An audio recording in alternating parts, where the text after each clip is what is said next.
My name is Lisa. I'm a young woman from a small village in Africa called Bebel, and I was born with something people here find very unusual, blue eyes.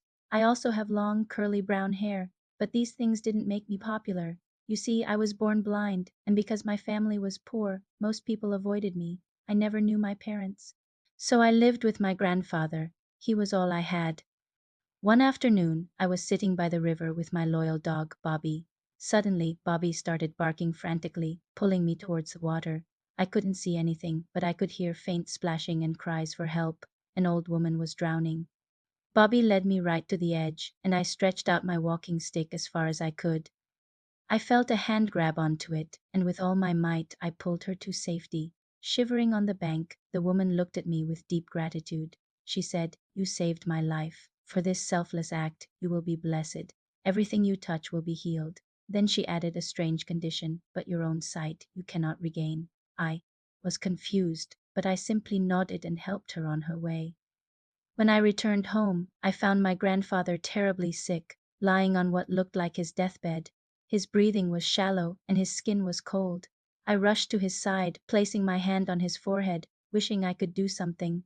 The moment I touched him, a warmth spread through my hand. He sat up, his eyes wide, and he looked younger. He stared at his hands, then at me, and exclaimed, "Lisa, you've healed me." I leaped for joy. God had been good to me. But then my grandfather's joy turned into something else. He shouted, "We'll be rich." He immediately ran out into the street, telling everyone about my miraculous powers. Soon, our small home was surrounded by people. They pushed and shoved, all wanting to be healed. I was nervous, but I did as they asked. I touched a man with a lame leg and he walked. I healed a child's fever.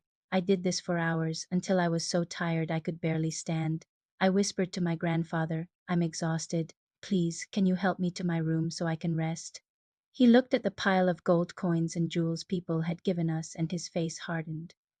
"No," he said coldly, "we haven't gotten enough yet. Keep going." Months passed. My life became a nightmare. My grandfather, once a simple man, became greedy and consumed by wealth.